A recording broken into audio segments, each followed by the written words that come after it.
Hello, everyone. Welcome to Chat Channel. My name is Tim Hayden, and I'll be your host. We have a great show for you today. I mean, it's super. Our guest is the gorgeous Lauren B. Martin. Lauren is an award winning actor, producer, voice artist, writer, and director, known for her powerful work as a breast cancer survivor, Camille Bennet, on the long running CBS show As the World Turns. Her television appearances include The Blacklist, Law and Order, Unforgettable, Cosby, All My Children, Another World, and many, many more. Please welcome Lauren to the show.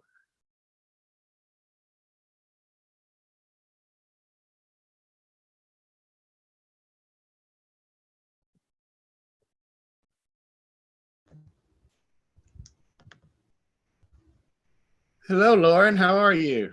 I am well. How are you? Happy New Year. Happy New Year to you as well. I'm doing great. How's everything going for you? We're today here at the old apartment 4F, we have a plumbing issue. So if you see a plumber coming through replacing my toilet today, but you know what? All is well. I feel very blessed to start this new year. I'm really jazzed and excited for just some new beginnings. I hope everyone else is too.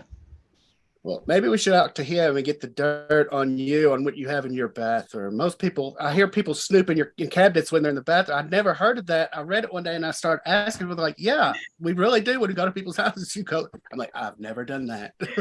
You do not want to see this bathroom today, my friends. I can imagine. I can imagine. So, what was it like you growing up? you know, um, Growing up was an interesting thing. My folks, being a mixed race child, my folks wanted to move me to a community where I would see other references of myself in that way, and that so we moved from the city to a small town on the tip of Cape Cod called Wareham, and that had a very large multiracial diversity and ethnic diversity there. A lot of Portuguese, Cape Verdean folks, and they really wanted me to see. And certainly, we know in society today how important it is to see yourself and in people. Yes. Always talking about that on television and how we cast and etc. My dad was a judge, and Oh. so it's kind of like being the preacher's daughter a little bit. My name was not Lauren Martin; it was Judge Martin's daughter most of the time. So that was definitely a kind of thing that hung over me for a while, and but then I left home at around 15 and a half, 16, and came to New York and was going to a, professional kids boarding school type of thing. And uh, various aspects of my career were starting at that point. Wow, at such a young age. So, did you complete your high school at that time? No, I mean, I completed high school. I actually was the senior class president. So I was the person who gave our graduation speech. Um, and still am very blessed. It was a small boarding school in Dobbs Ferry in Westchester in New York, and I am still very blessed to speak to my high school roommate who is from Paris. I speak to her probably, or at least we do the Instagram and stuff. Probably once a month or so. And then I have another group of gals, Melissa, Courtney, and Allison. We text a couple times a week. So Wow, those friendships were extremely important and to continue to be in my life. Yeah. for sure. So, did you do drama in high school? Well, so interestingly enough, I went to this school with the intention to sing, and so that was kind of really where my focus was. And then um, a happy accident happened, I guess we'll call it. The Hughes Moss casting agency, which cast The Cosby Show and A Different World, came to my boarding school looking for talent. And I didn't sign up because I didn't consider myself an actor, and that wasn't what I was going to do. I was a singer, and that's what I was doing. And they had a different idea. And there was a gentleman that was from the casting company and kind of watched me through the week. And then they finally kind of cornered me, which is a little strange when you see a grown man on an all-girls boarding campus. I was like, stranger danger, you know. Sure. But he said, you know, we've been watching you, and I think that you have something quirky, and I think you might be funny, and you should come and audition. And I did, and I was the only one that they took from my school. And I read about 10 times, and then they flew my family in. And it was, the long and the short of it is that it was down to Jasmine Guy and myself for the part of Whitley on A Different World. So. Oh, wow. Yeah. So that's sort of, at that point, I recognized in myself that, okay, maybe this is something, I should pay attention to. And I think that also gave my family the insight that, you know, maybe this is something I should align myself with. And at that moment, I you know, I'd done a little independent things as a child, and I had modeled for many years, but that was the first time that I knew that this was a whole different energy that I hadn't figured out how to move through yet. But I was very, very curious, and I wanted to know why I felt the way that I felt when I got to perform this way, which was a very different feeling than I felt when I was singing. So there you go. Yeah. So did you go from that to the Cosby Show? I did not. I ended up doing the Cosby Show many, many, many years later. And I did the last vestige of Cosby. It was actually Cosby, called Cosby by that point, with Dougie Doug, right, and Madeline Kahn, God rest her soul. But it was an interesting thing because my cousin is Jada Pinkett Smith, and you know, Jada was on A Different World at the same time. And it would have been a really, you know, when I look at it and I say, as I see the Different World reunions and things like that, I'm like, it would have been a really amazing thing for both of us to be on the show at the same time.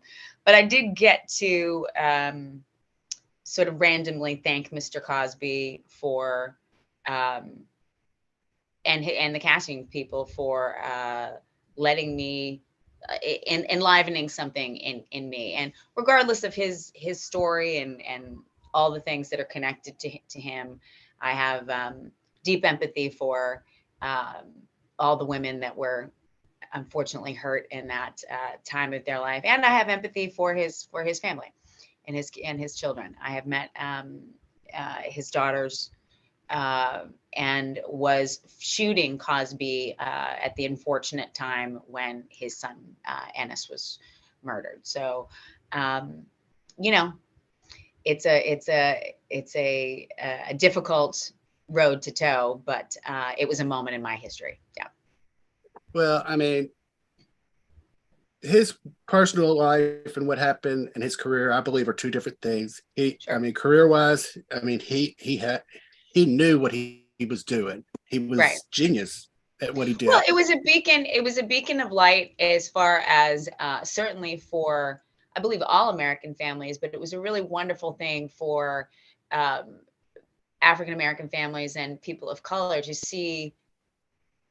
You know, it was also just the idea of that you can write a show that's a smart and funny show and put all walks of life in this show, funny and educated, you know, that for a lot of people, they just being able to actually see these two strong characters, a doctor and a lawyer, and, you know, and this type of home wasn't something that was viewed. You know, you didn't see families like that. And I feel that the history of that and what Dr. Poussaint, who was the psychologist with the show, were able to put out there was a very, very important part of history. So, yeah. Oh, for sure. Felicia Rashad, I mean, she's phenomenal, and she broke a lot of glass ceilings with doing that. I mean, Yeah. Yeah. doing that And show, Debbie which is, Allen. I mean, her sister is no uh, Debbie Allen is like, I hope in my lifetime I'm lucky enough to be in the presence of Ms. Allen. So, yeah. oh, for sure. And I don't know how she has time to do anything between, directing and plus acting. And I'm sure she's doing choreography. Oh yeah. Can't, Oh yeah. whatever, Oh yeah. Yeah. doing choreography. So, what do you remember what your first job was? Acting job?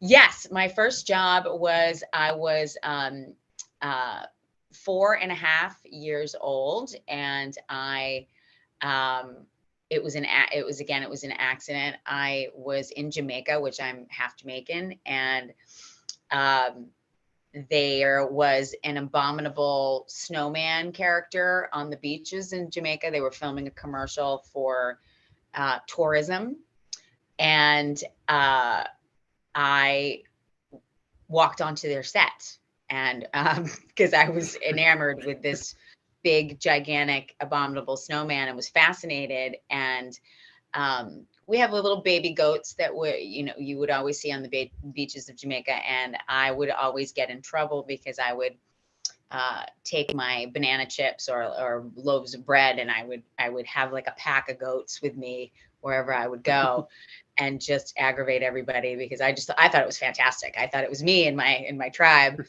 Well, me and my tribe walked through their shots a couple of times, and then they thought it was because then of course walked right up to the snowman. In this big, like, I mean, the poor guy must have been just sweating out pounds of water. Um, and they gave me the job. So I think they figured it was probably easier to just pay me to distract the snowman rather than continuously to walk on their set. So that was my first acting job, I would say. And I assume that Another World was your first soap job.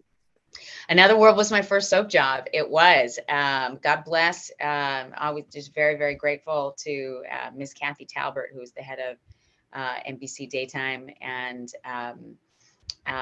that was I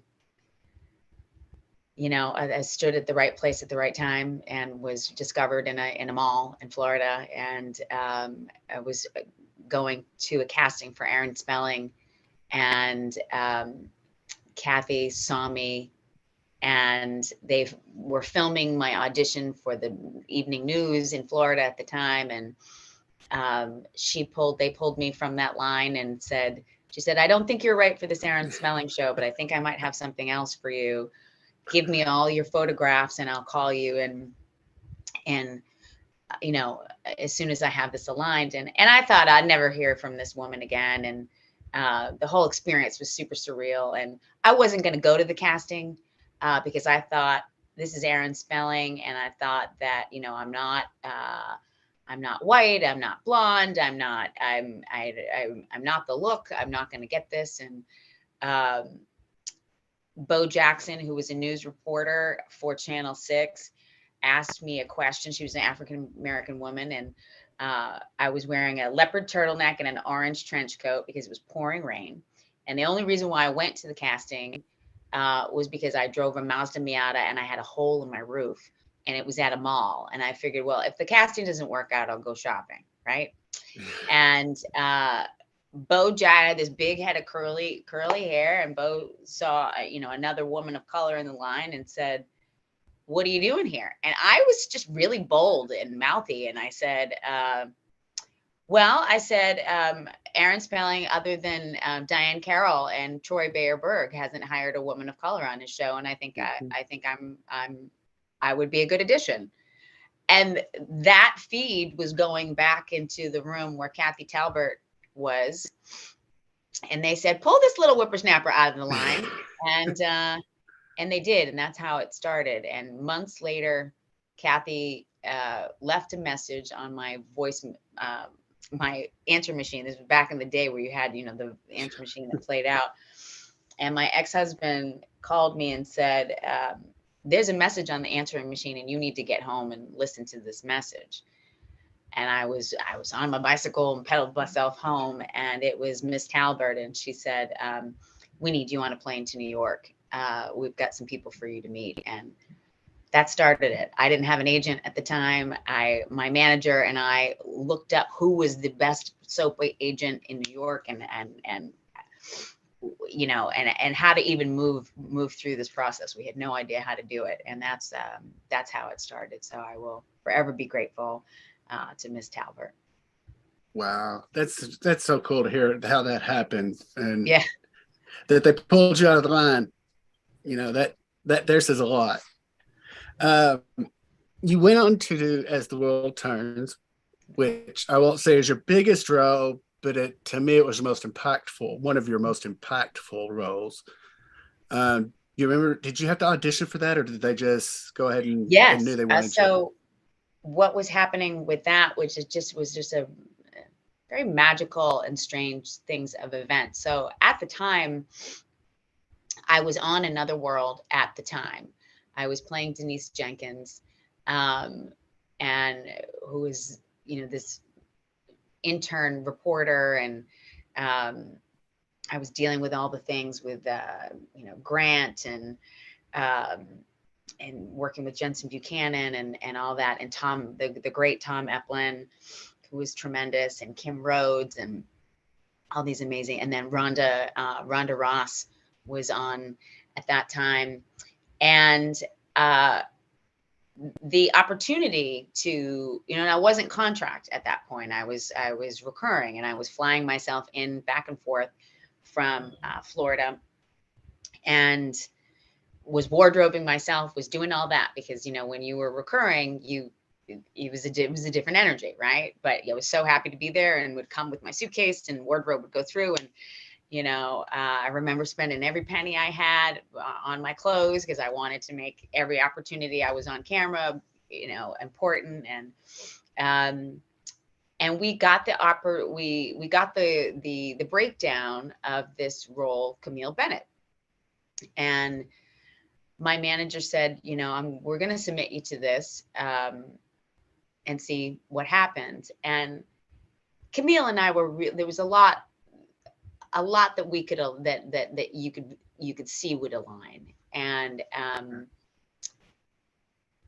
I was really blessed and grateful to have had some experience by this point on Another World, and kind of really understand how 3 cameras were working, and was learning really the process of how this machine of daytime was working. And so I auditioned and screen tested, and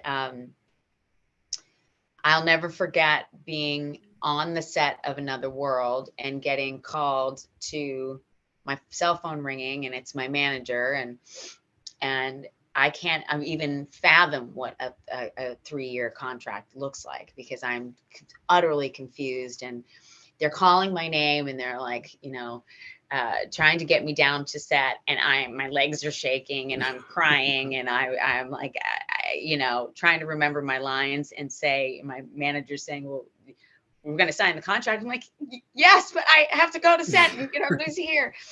And then Tom Eplin was in my scene with me, and he's like, are you all right? Are you all right? And I said, I just got a contract. Now, he thought that the contract was for Another World. And he's like, finally, this is amazing. You've been paying your dues. And I was like, my eyes welled up, and I said, no, for your sister show, you know, over here. And he was pissed. And he said, you know, you guys should have given her a contract while we had the chance, and da da da da. And he did the most gracious and wonderful thing. He called a caterer, and he threw me a party.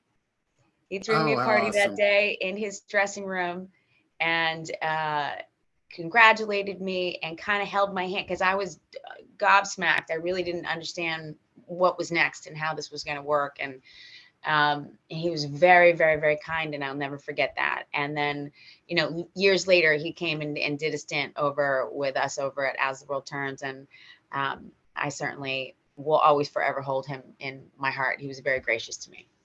That's got to be bittersweet for a professional actor like you to get attached to people that you're working with sort of like a family, and then move on because it's going to be bigger and better, I'm sure. But you're leaving. Right. It's just got to be very difficult leaving those families behind. It feels like, I think, when you're working on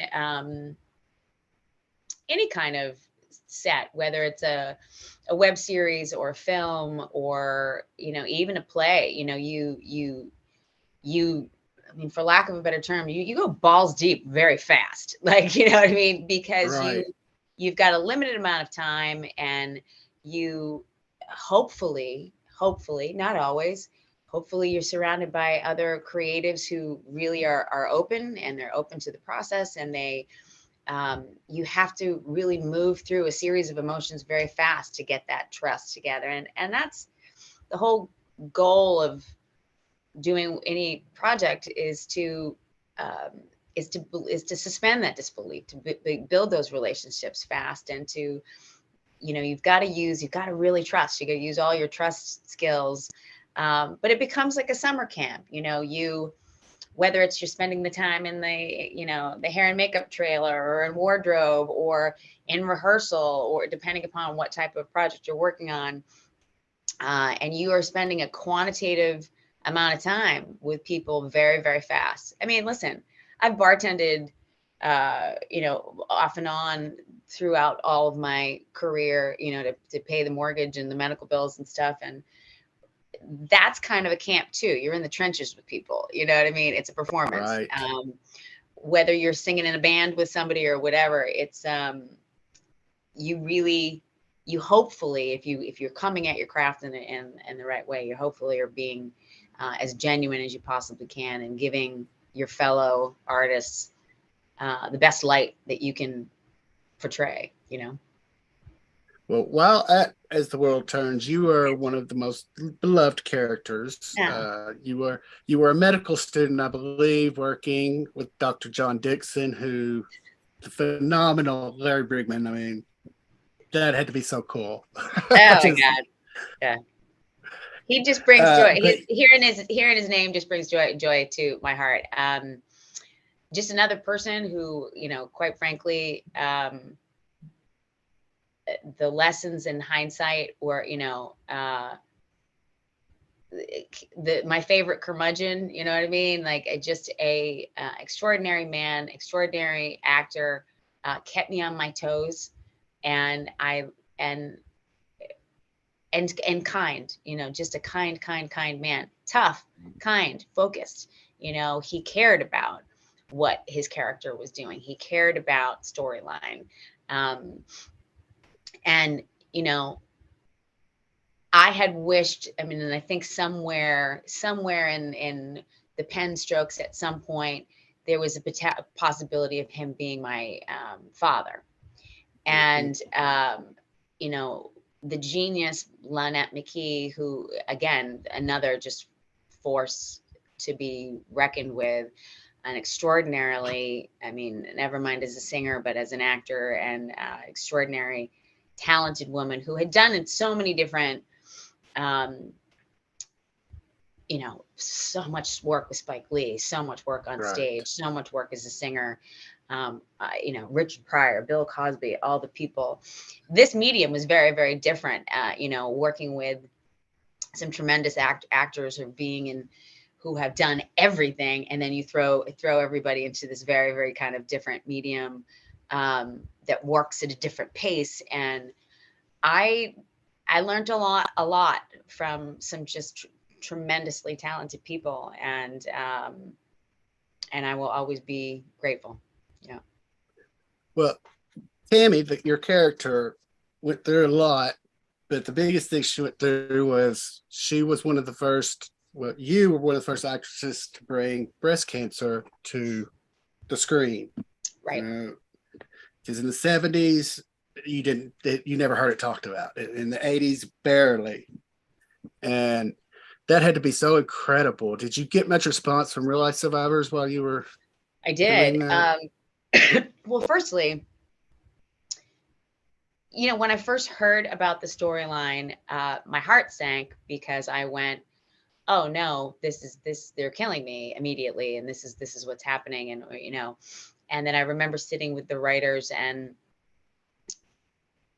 them really explaining like, no, this is the way, the trajectory of the story. And I always get a bit emotional about it because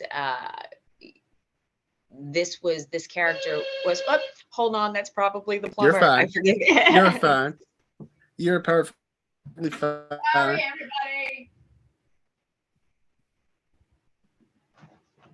Yes, Cammy is one of the most loved characters on As the World Turns, I believe, and I've heard from a lot of other people that thought the same. If you get the chance, you might find some clips on YouTube, or you can find it on her website. Okay, so sorry, and if I get distracted again, we have a plumbing issue today. So getting that storyline, initially I was confused and scared, and then also we didn't really understand, we meaning as a society and as a group, we didn't really understand that women, when I thought of breast cancer at that time, I thought that the breast cancer was something your mother got, or your your grandmother got, your auntie. It wasn't anything that you were going to see in a young, healthy woman. And at that time, I said to myself, I don't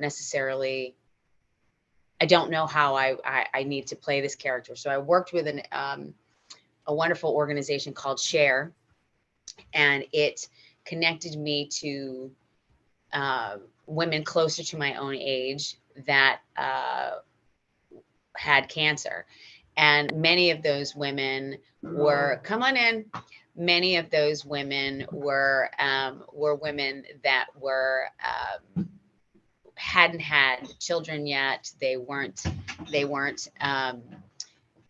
dealing with the fact that their fertility was going to be an issue, going through chemotherapy and all of those things. So it was a big thing to tackle, and I wanted to tackle it with as much dignity and as much care to the women that I met, and had the opportunity to work with Race for the Cure.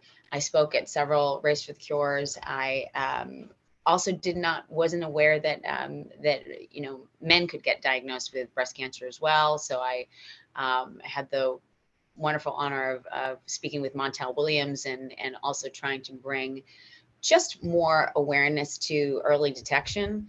In my life, I have my dear friend Amanda, who I lost to cancer. My agent at one time had cancer, and although I'm not connected to her, but my birth mother has stage 3 cancer now. Oh, wow. So it is. I've been tested for the BRCA gene because I have had non-cancerous tumors removed, and I just believe that it's just constantly our health is our well-being, and it was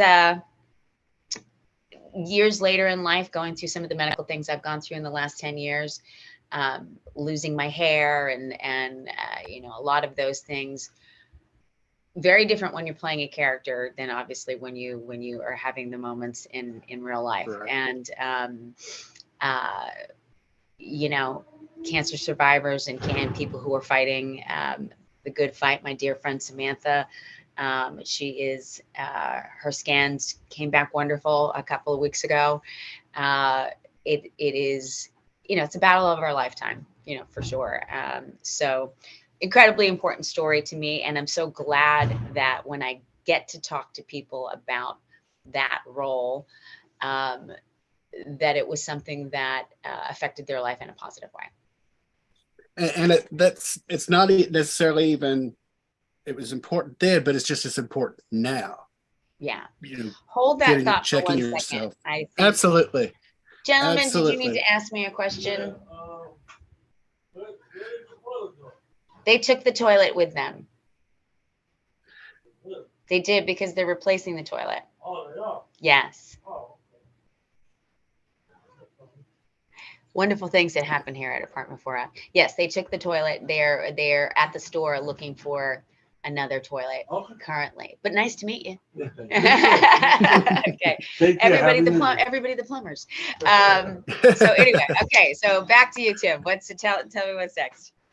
Well, I mean, with Camille, she was a student, I believe it's a medical student at one Yeah. point, and then Dr. Nick Dixon kind of got her in an accelerated course to being a doctor. Where would you want to see her now? Where do you think Camille is today? Oh my gosh. One of the most difficult scenes or two of the most difficult scenes, I would say, of that time in my career was me fighting with Larry Brigman. I was just, he meant so much to me as a person that, like, when he yelled at me, it cut through me. Where, we know it's scripted words and it's not personal, and we always hug it out at the end, but there was something very paternal about him, and it that hit me. But then, of course, our goodbye scene, which Maria Wagner directed, and it was a very cinematic scene. It was at the train station, and they had fog, and I was wearing this red coat and carrying this bag, and we stumbled through these words because it was just it felt heavy and sad. And what I would love to see for her, excuse me, I would think that she would have gone off and worked in genetic cancer research. I think that when we see Camille leaving, that she was really thoroughly, hold on one second, cat, get back here, determined. Sorry, with all these people coming in and out of my apartment. You're fine. I think that she was really determined to take what had happened to her and affect change. So I think that she would have been a brilliant doctor. I think so too. I agree with you. You moved on to Guiding Light. You were there for a short stint. Do you think you would ever go back to soaps if the opportunity came? Oh my goodness, absolutely. Absolutely. I think that the medium continues to change, and there's just some tremendous storytelling. And I mean, truth be told, we were the genre that addressed some things that at the time primetime television wasn't even thinking about, whether it be AIDS and HIV, biracial relationships, dealing with teenagers coming out and coming to terms with their sexuality, rape, drug addiction, alcoholism, racism as the world turns, breast cancer, suicide. We were and continue to be on the forefront of talking about real stories. And I do believe many people kind of, look down their nose at daytime. Churning out a story on a daily basis is a whole nother monster. We do not have the luxury of a table read and days of shooting only a couple of pages at a time. There are some extraordinary cameramen, extraordinary producers, directors, and actors in the field of daytime, for sure. Well, speaking from a fan, I know other fans also agree. We felt connected with soap actors. They were our friends. We felt like we knew them in real life because of their character, because you were in our homes 5 days a week. I mean, almost 365 days a year. Not exactly. There were short hiatuses, but not long. In primetime, they're in your home an hour a week. What, maybe 10 weeks, 12 weeks? That's it. Right. That's it. You don't connect like you do with soap stars like yourself. Right. And soaps are not all that you've done. You've guest starred in many primetime shows like The Cosby Show, Unforgettable, Blacklist, Anacostia, and more. Do you prefer like primetime over nighttime? Because they're two different beasts. Or primetime over daytime, sorry. Um, no, no. I mean, I think the thing is that there's something what I prefer working. I prefer working. Right. I think that every single experience, um, as I'm a filmmaker myself and a writer, and um, when you have the luxury, listen, I love a day with wardrobe and hair and makeup, and I love creating a character, and Lord knows I love me some craft services, but I also love the process. So when you're doing prime time, it's a very different, uh, nowadays with HD cameras and how we shoot and how we move, it's a very different um, process. But I love every aspect of it. I love the scripts. I every couple of weeks, even in my own auditions, and I teach here and there. I just bought new highlighters yesterday. I love the whole process of learning uh, and just vibing off another actor and creating a moment that somehow somebody through the lens connects and makes into something bigger. So all of the platforms are all good for me. Well, before I move on, you brought up something earlier a couple of times about race Yeah. and television, period. I am so happy to see the shift over the last few years to to include more people than white people. I mean, Mhm. that was ridiculous to begin with. Even more males than females. That's ridiculous. A female could carry a lead just as well, if not better, than a male.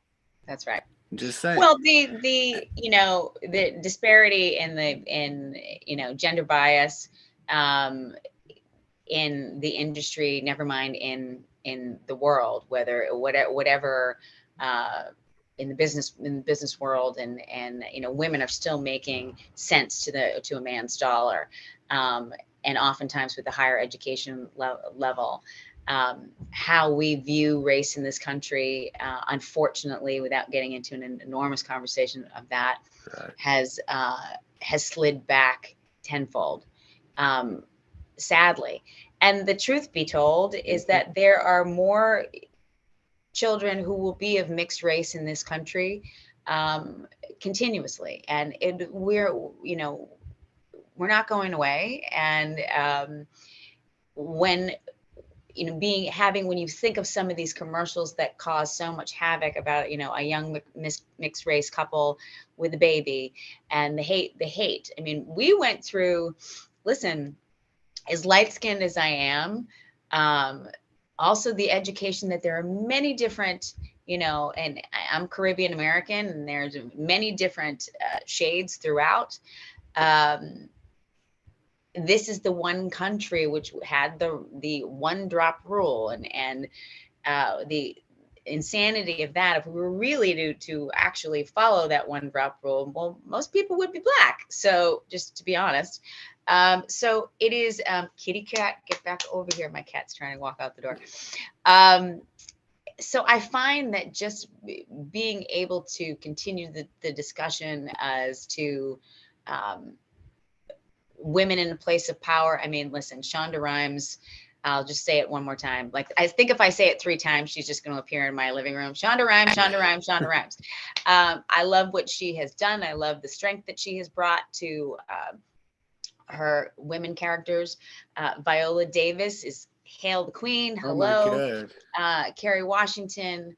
Um, there's just so much of a story to tell. And again, going back to what I was saying with Cosby, um,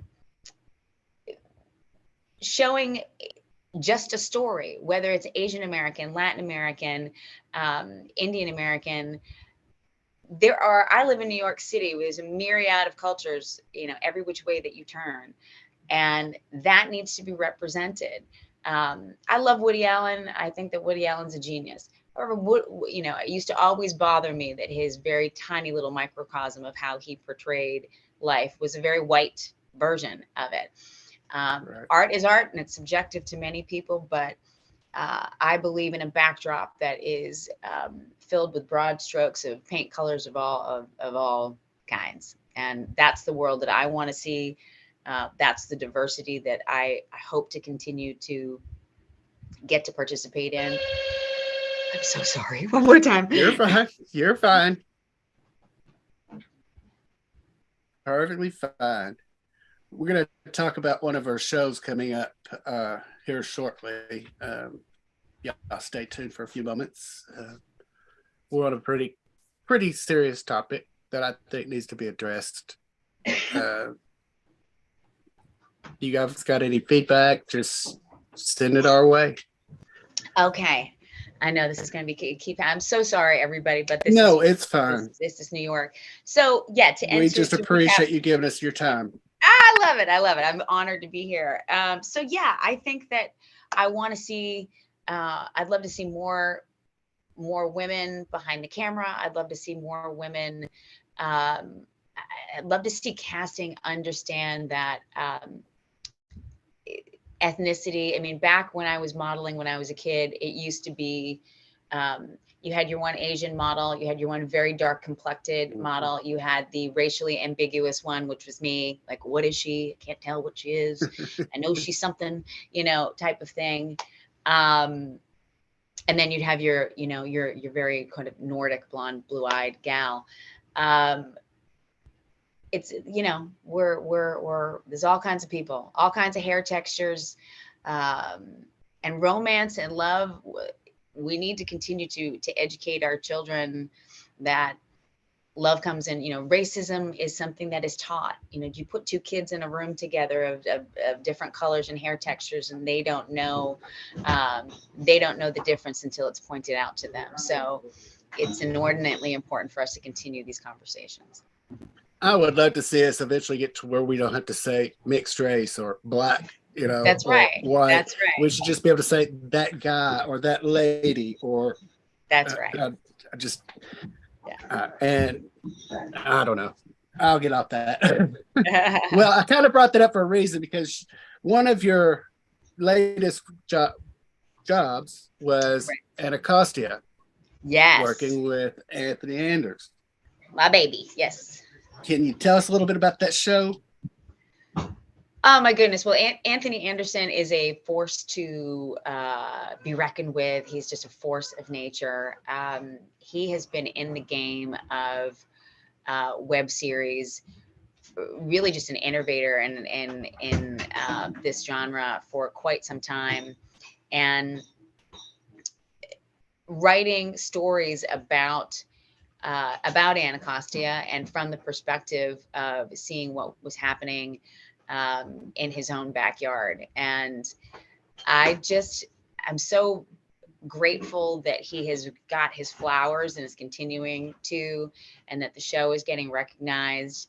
And I'm truly honored that, we met years ago, and I was always watching and applauding, certainly applauding just the tremendous acting and the cast on that show, but also just applauding that this was a content creator of color. And I loved where he was going. And, and also that he's created an award show with the Capital City Awards, and focusing on shining a beautiful light on these storytellers and our community in that way. And and Anacostia is not just a small little show either. No. I mean, I just want everybody to know it's a multi-award winning show. Multi-award winning show, multi-Emmy nominated show, ISA. You've won awards from it. And I have been blessed to win 2 ISA awards for portraying Siobhan, and I am very excited. Our season ended with a lot of drama, and I know nothing. I honestly know nothing about what's going to happen next. I just know that we have a group chat, and we check in on each other all the time. And can you tell us at least that Siobhan will be back? What I can tell you is that there is a series of gunshots that go off, Yes. and we do not know who has been hit by those bullets. Anthony Edwards and Gregory J. Martin. I'm going to just give him a good shake. And Anthony Gregory J. Martin did that last season with his show, and now, yeah. Yeah. Oh, cliffhangers are pain. Anthony Anderson is a busy fella, and he will. But I'll be honest, I don't know, and he is very masterful, and he's got a couple of other projects that are looming in a really great way for him too. So. We love our wonderful camera. Spencer is just a genius cameraman, and he's created some great things for us. And I don't know, I don't know who. It was quite a struggle for that gun in the last bit. So I'm not quite sure. We'll see. But I'd like another stab at Miss Siobhan. So we'll see. Well, you have to help me get Mr. Anderson on here. Maybe we'll get some answers. Okay. My pleasure. My pleasure. Yeah. Coming up, you're in a new series coming out later this year called Paper Empire, starring yourself, Kelsey Grammer, Denise Richards, Ann Archer, and many, many, many more people. Can you talk about that any? I can speak on that a little bit. So I have, it is an enormous cast. Tony Shanna, Cuba Gooding Jr., like you said, Kelsey Grammer, Ann Archer, John Enos, Steve Gutenberg, and the list goes on. There's a lot. But my most important person is my dear and beloved Timothy Gibbs, who I think is just. I think when they think of James Bond, I'm like, you need to come out of retirement and play this. He's such an incredible actor. William McNamara also as well. Robert Davi also, if I didn't say. So I have a long history with this project, and I'm trying to figure out how to word it. I did a project called The Kings of Brooklyn 20 something years ago. And let's just say that part of that project will be in this project. So they have we have to see what they're going to do with my character. The writer and director says that they will be bringing me back around. I, went through some medical issues in the midst of a lot of this. And so I'm hopeful that they have found a way to bring me, meaning not my character.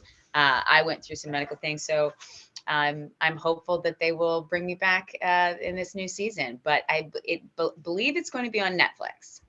Yeah. Oh, that's going to be very cool. Very cool. Well, you not only star on the show, you also did some production on it. And I mean, I don't know if everybody realizes that you don't only act, you're a writer and a producer, as well as a singer. Yes. Yeah. Well, thank you for those wonderful, those flowers you're giving me. Yeah, I love all of the aspects of production. I have a show called Reality Sets In that I wrote with my partner, Scott, and Scott Brooks is a talented author on his own. He's got to look for Scott Brooks and find his book on Amazon.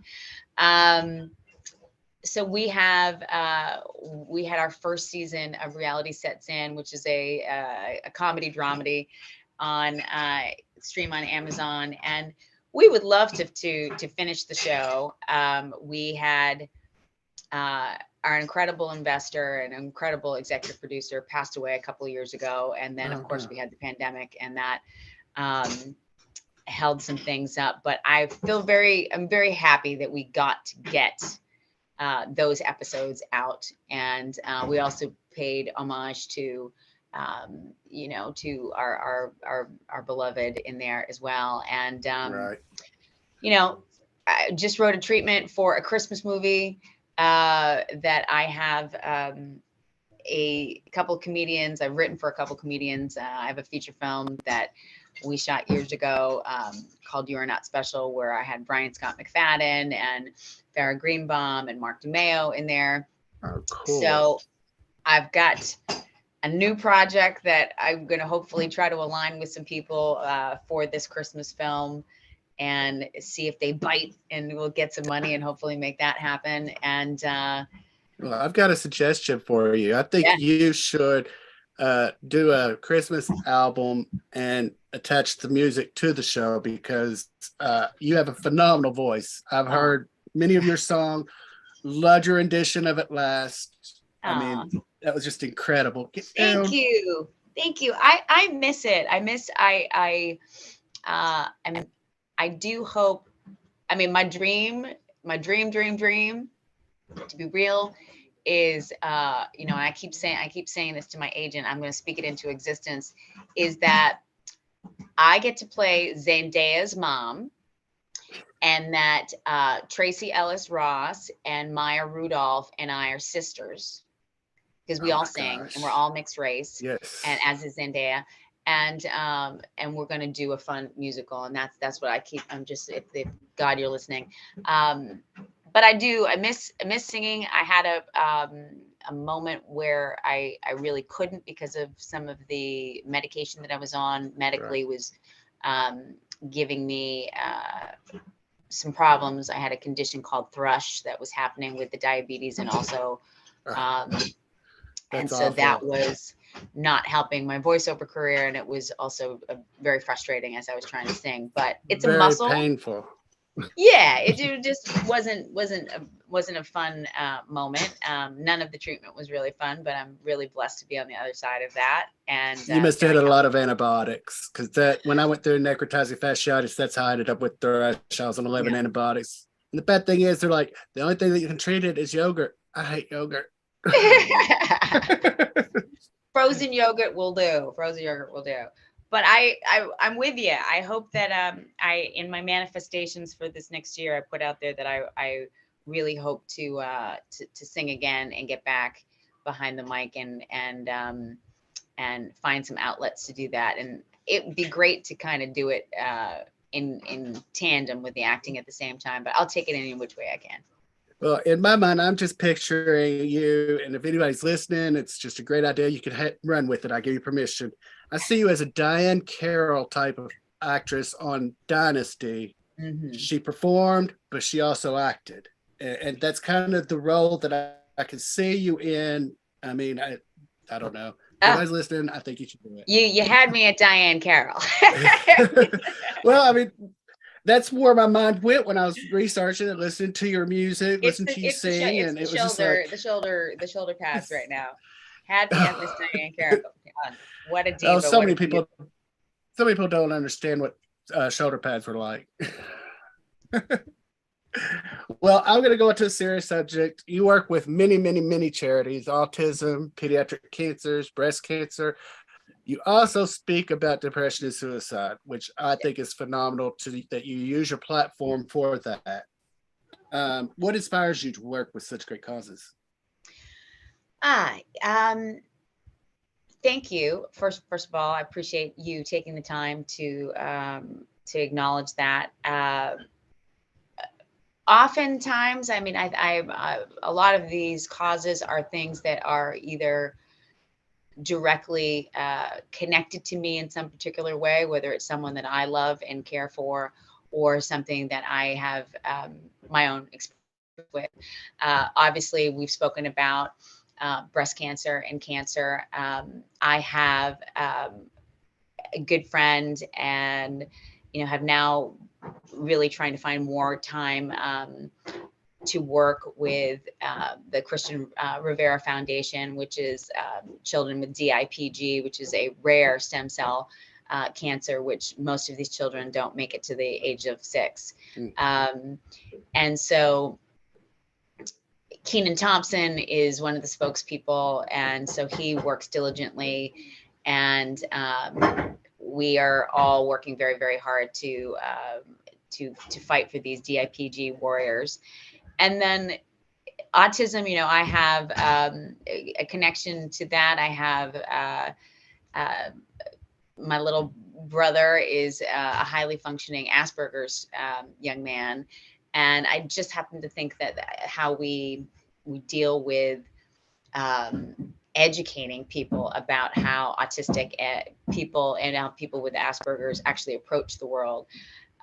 They are extremely bright, and we can learn a lot of how we talk to one another and how we treat one another. Depression and suicide is I don't, it's not a crown I'd like to wear, but unfortunately I have an extraordinary long list of people that I love very much that I lost to suicide. And I've spoken about that quite often, and I have my own attempt of suicide as a teenager, and then as an adult was labeled by my doctors what's to be called a functioning depressive. Medication was not something that I enjoyed, but talk therapy was something that I have worked with and continue to. There's a difference between having a chemical imbalance, and there's something about having a series of very, very sad things that happen to you, and you have to process them. I think that how we approach depression, how we approach certainly people of color in depression, men, included, we need to destigmatize how we discuss it, how we help one another, how we listen more intently. I think what people don't recognize is that quite often very happy people, or people who, just because you can carry the bags that are heavy doesn't mean that they aren't breaking your back. And right. I think that when we see people who, like Chelsea, Miss America, like Robin Williams, like Twitch recently, and so many more, we see people who are parents of several children who have burgeoning businesses and seemingly have it all together. And why would they ever feel this way? And I think, you have to check in on your friends that are always tap dancing as fast as they are to keep it going. When I talk about it I've done a lot of PSAs with the suicide prevention associations, and people have always said, but you're always so happy. And the truth of the matter is that I'm a pretty happy person. I've just had some unfortunately shitty things happen that were pretty big, and oftentimes not the support system or the time to process, and they can be really heavy. And I'm really blessed that I have the people around me that now know these things, and I've been very clear about how I need to be supported. And I also know that I'll never get so low enough that I won't ask for help. So that's what I continue to say to every mother, every man, every woman, every child, every teenager, that someone wants to hear your story. You are not a burden. Your story is not a burden. And please take a moment to think about that, because, a decision that is finite, we can't come back from. So, and I don't want to get emotional about that, but I just, the people that I've lost, I wish that I had one more conversation with them. So, well, people watching need to understand that as a celebrity, and some families you're raised, I call it conditioned, but right. You're supposed to smile. You're not supposed to let anybody know that things are happening publicly. You're just not, and that's not a healthy thing to do, I don't believe.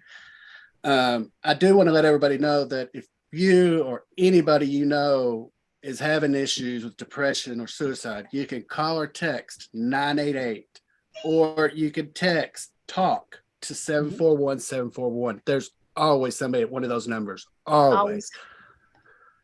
Reach out to a friend. I mean, I've lost people to suicide. I understand. It's tragic, and like Twitch, I don't know him personally, but seeing him on TV and on his Instagram, you would never, ever, ever have thought it. No. Robin Williams, you would never, ever, ever have thought it. No, and we need to change of what the face of depression looks like in many people's mindsets. You know, you will always hear a mother say, I didn't know. I didn't know that they were Mhm. sad. You'll always hear someone say that. And the truth is that there are signs. We got to listen, and um, you know, an hour out of your day versus a lifetime of regretting something. And you never know, you know, there's complete strangers that I have stopped what I was doing because I felt something was off. And there are strangers that when I was, you know, people were very unkind when I wasn't well with all my medical things. You know, I didn't look like myself. I was 90 something pounds heavier because my liver and pancreas weren't working.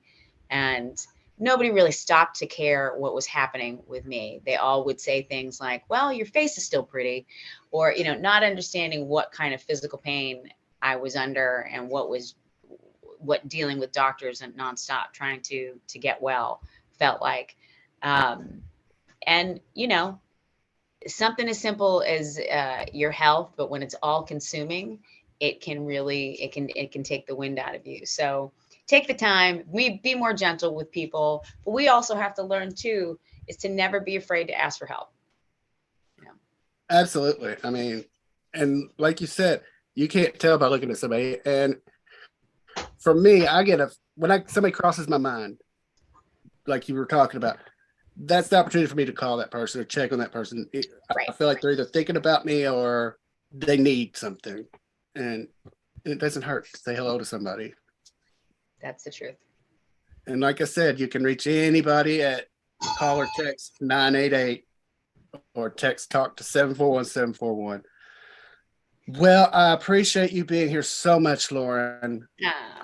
You, you've marked about a list thing off my bucket list for sure, for sure. Well, first of all, thank you for everybody who tuned in today or who will watch this at a later date. And I'm going to say shout out to what's the name of our plumbing company? Bronx Plumbing. Bronx Plumbing. Bruckner Plumbing. We're going to shout out to Bruckner Plumbing for everybody listening, because my toilet is being replaced as we speak, and it has been that kind of day. So I'm sorry for all the interruptions, but they have been very attentive in helping me today, Bruckner Plumbing. Thank you so much. I'm wishing everybody, you know, may all the things that you want, dream big this year, manifest big, be kind to one another, take good care of yourselves, pet a puppy, get a kitten, do good things, wear the dress, dance. You know, it's all too, you know, it's all too short to worry about the small stuff. So, what a pleasure to meet you and get to hang out with you. I hope you'll come back sometime. I sure enough will, and I hope that I will have more exciting things to talk to you about in our next chapter. And I just thank everybody for your continued support in my career and my endeavors and the silly little things I post here and there. And I appreciate everyone who takes notice of the small things that I do. And I'm very grateful. And guys, you can get social with Lauren. I've got all of her links in the description of this video. Follow her. She's got great social media. She does respond, by the way. She does respond. Lauren, thank you so much. If you'll hang on backstage for just a couple of minutes, I'll be right back there. Okay. Thank you. I'd like to thank Lauren B. Martin for being here today and chatting with us. I would like to thank the Necrotizing Fasciitis Foundation for sponsoring our show. To learn more about necrotizing fasciitis, please visit www.necfasc.org. Please subscribe to our YouTube channel for more upcoming episodes. Remember, please be kind to one another. It just takes a few moments to do that. Have a great day.